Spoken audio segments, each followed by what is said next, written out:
top position was my favorite and most dominant position when I wrestled. It's also the position that good wrestlers find themselves in most often.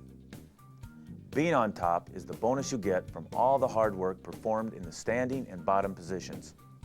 This is where points are scored and pins are made.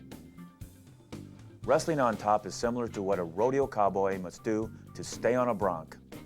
Jamming with the hands to maintain the flow of movement or control he wants, or catching, turning, and roping a stubborn steer.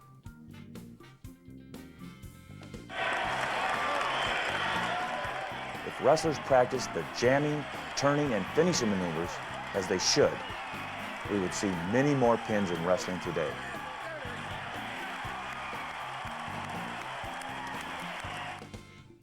The techniques and drills covered in this tape will give you a solid foundation of moves from which to select in seizing upon an opponent's miscue or initiating the action to score and perhaps pin the opponent. Practice to win. Be an aggressive and smart wrestler on top, like a great rodeo cowboy, and be a champion. We're fortunate to have a couple great wrestlers with me today on this video. Bill Zadig, formerly of Montana, prep champion and NCAA champion at the University of Iowa. And Mark Ironside, former Cedar Rapids prep champion and a couple-time NCAA champion.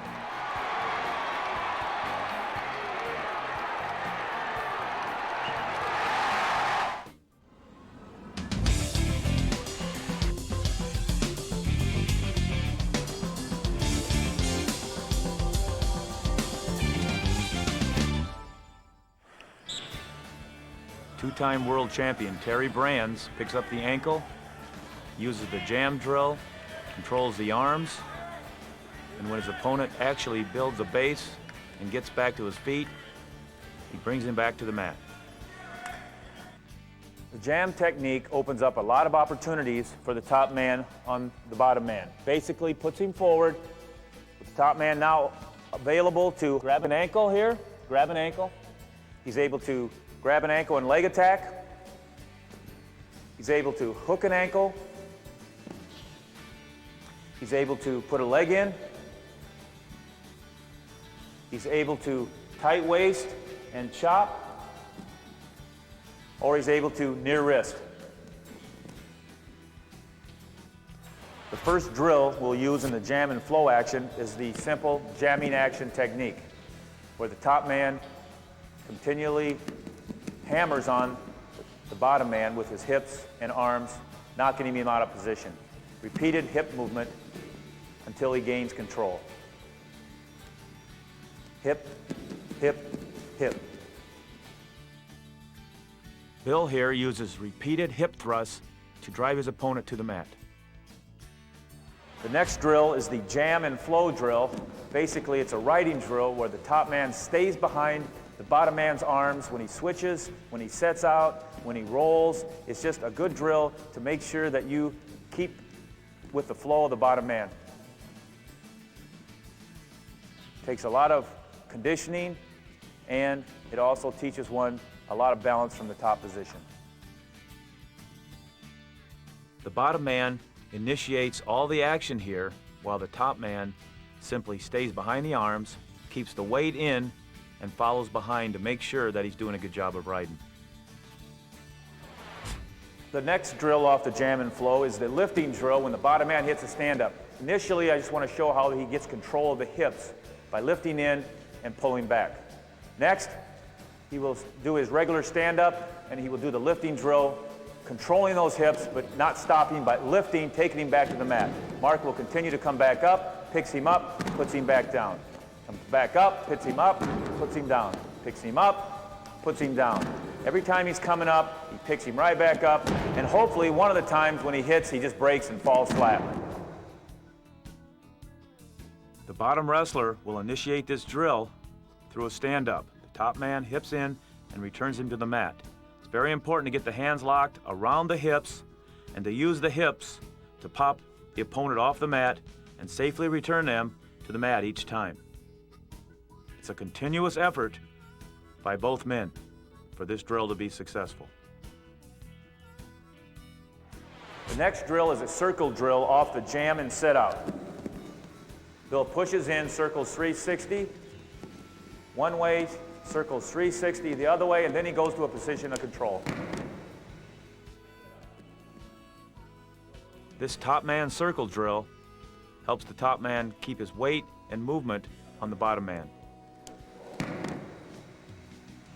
The next drill is the jam and switch drill. It's a flow drill where the top man extends his leg on the switching action. They keep coming back each time to a switch, extends his leg, and flows behind him. Switch, flow. Switch, lift the leg and flow. Switch, lift the leg and flow behind. Eventually, he'll end up going to a controlled position.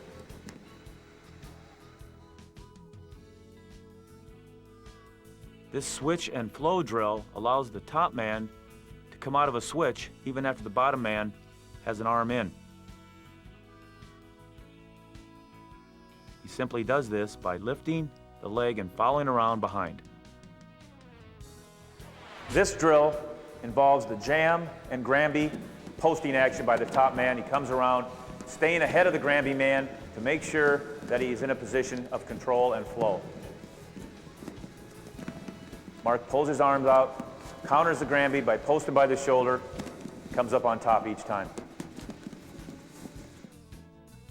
The top man must set himself in motion as he pulls the arm out around the waist to make sure he's ahead of the Granby man in behind the hips and arms. Another variation of the jam and Granby is the tuck and roll drill. The bottom man Granby's, top man tucks his head and rolls through, hip to hip, staying right even with the bottom Granby man. If he falls off to the side, he will end up in a bad Granby situation of a near fall situation. The top wrestler stays hip to hip, doesn't get his arms in too deep, posts his head as well to stay in good position. If he doesn't, if he falls off his hips, he ends up on his side and in trouble. The final drill on the jam and flow techniques is the jump across drill. You can see here the top man has to stop the roll by jumping across. He actually gets flying pretty high. It's kind of like the buck and bronco in the rodeo. Top man must keep his inside leg in deep to make sure he doesn't get elevated.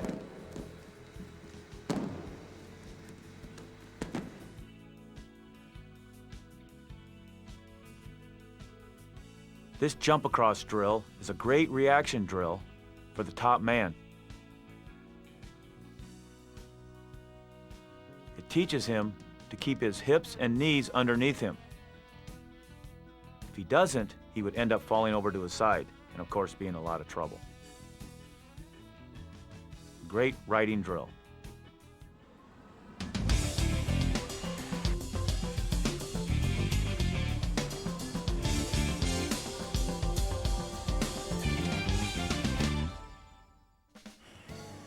One of the Steiner twins jams his opponent into a position that he'll apply his legs for complete control. We've worked with the jam and flow. Now we want to move to the jam and control. Just like in the rodeo, where we rode the buck and bronco out, now we want to control that steer and put him on his back, or this partner right here and put him on his back. So we do the jamming action. That opens up the opportunity to get our control. We could near wrist on this side here. We could come in with a leg. We could hook an ankle on this side. Or we could spiral.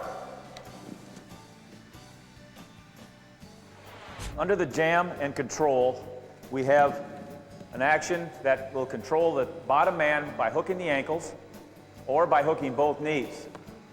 From there, we have a drill called the table drill. When the bottom man builds his base, the top man is controlling the ankles or the knees and knocking his table legs out to keep control during the whole process.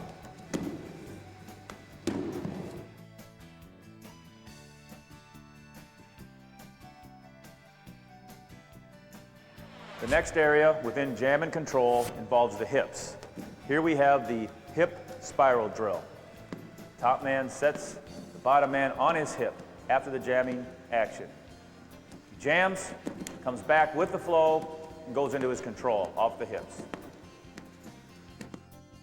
Jamming in, sticking the inside knee at the ankle and setting your opponent into your lap repeatedly is the drill. This drill is aided by the opponent jumping back to his base and then repeated hip spiraling. Off of the hip spiral technique, we do a breakdown that involves the far knee and the near wrist, driving him to the mat. Again, far knee, near wrist. We have a drill off this control. It's called a circle drill. Takes a guy completely 360 degrees. The bottom man's building his base. You're taking him off his base. A key element in this drill is to keep your opponent's arm underneath his body. With the arm under, it makes the drill much easier.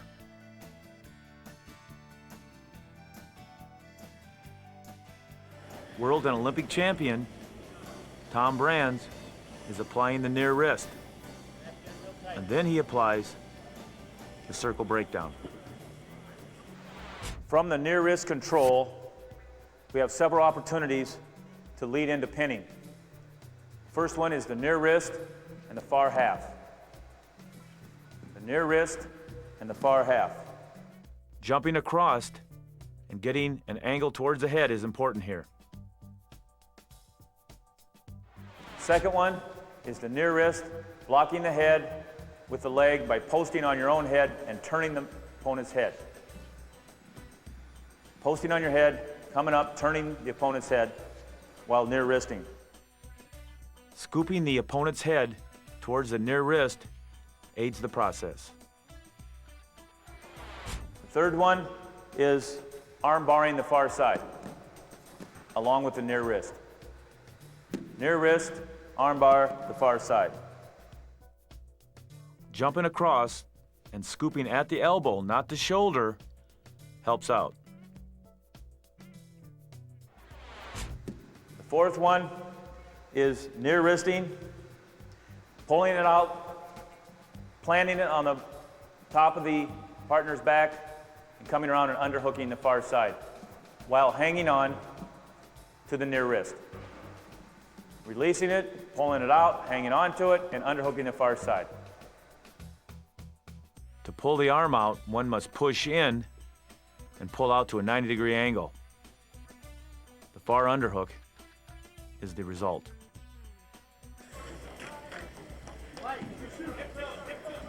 Olympic and world champion Tom Brands uses control of this arm behind the back, and instead of underhooking the far side, he turns the head towards the near side to end up in a pinning situation.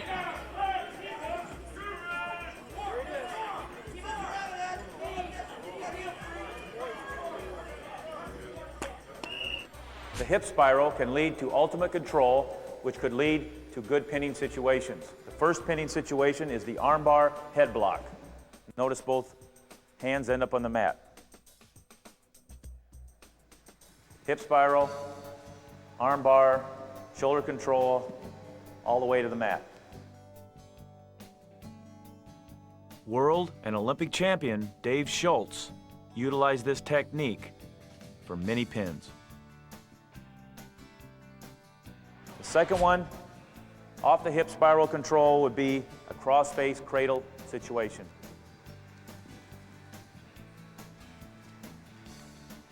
Hip spiral, cross-face type cradle. Making sure you take your opponent's head to the knee is important. Third one is in hip spiral control to over and under. Ride and control, leading to a possible pinning situation.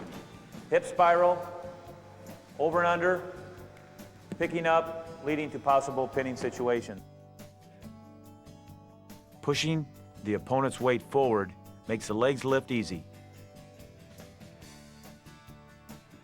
And the last one is a hip spiral, ending up in a pancake position, pull the arm through, taking the man towards his back. hip spiral, pancake. A couple of arm adjustments, and the bottom wrestler is on his back. The jamming technique puts the bottom person in a vulnerable position for moves like the cradle. Here we see an outside leg cradle. The jam puts the head and knee together. Now we see jam and inside leg cradle. Jam and inside leg cradle. The same here, the head and knee together.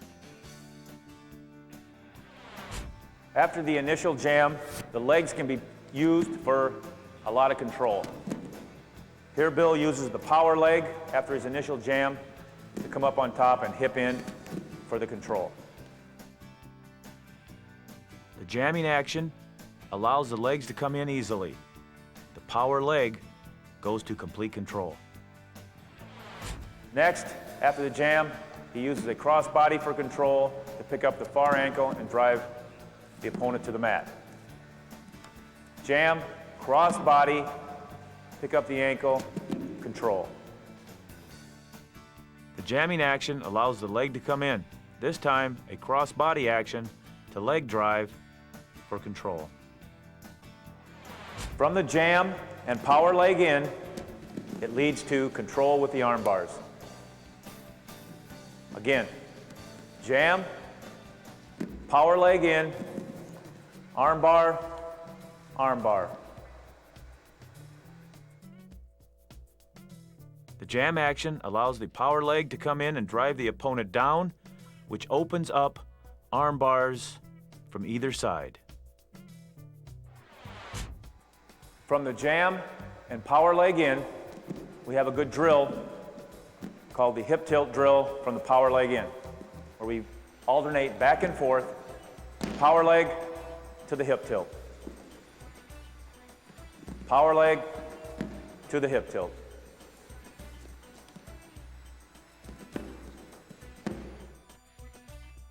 This drill is a hip drill utilizing the power leg for back points. As the pressure comes down, you go into a hip tilt. This drill goes back and forth.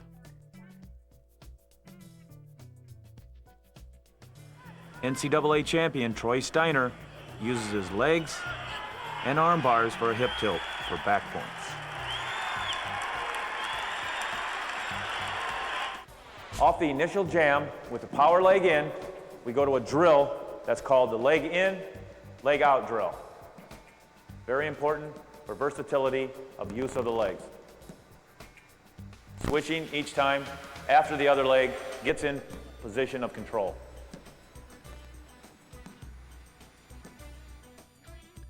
The jamming action allows the power leg to come in. Switching legs in this particular position aids the top wrestler with his leg maneuvers. The final drill in the jam and control area is the Bill Wick drill. Jamming action, power leg in, high arching, pinning situation. Chest is real high, arches up. It leads to a good pinning control situation.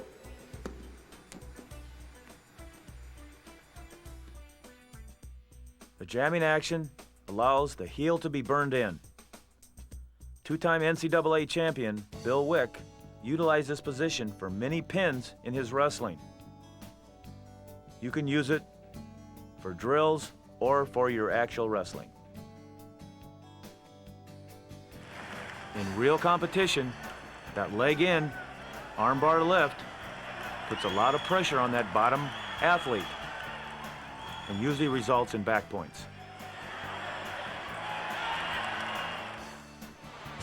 Another good jam and control technique is to counter the whizzer by simply dropping back, hooking an ankle, and driving at the knees. Jamming, whizzering, dropping back, just like a single leg finish to clear the whizzer.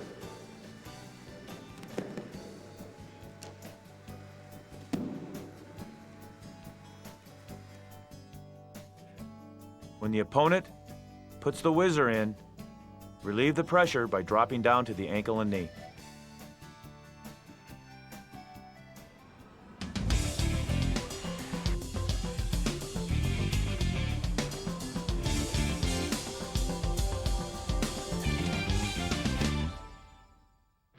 A conventional start by Eric Aiken and Chad Zapital.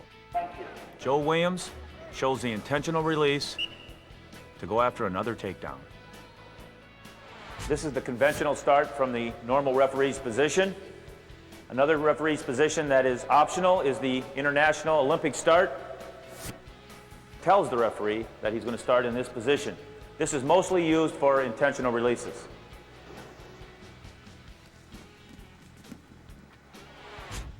The Olympic start with jamming action makes for good leg and ankle attacking. Olympic start, jamming action, leg and ankle attacking. Bill shows the optional start to the referee, goes ahead and jams Mark off the whistle, opens up the legs, and he's looking for a fall situation. From the Olympic start, we go to the jam drill, driving the opponent over to a leg and ankle attack where we go into our arm Turk to our leg Turk drill. Switching back and forth, learning this position well. Arm Turk, leg Turk. Arm Turk, not pulling the other leg out until the arm comes in, not putting the leg in until the arm comes out. Back and forth. The optional start will lead us into a drill that we use for pinning. The leg tackle into an arm Turk, as well into a leg Turk. Alternating back and forth with this particular drill gives the top man advantage to the point that he can turn the bottom man very easily. You must not remove your arm or your leg until the arm or leg is completely in position.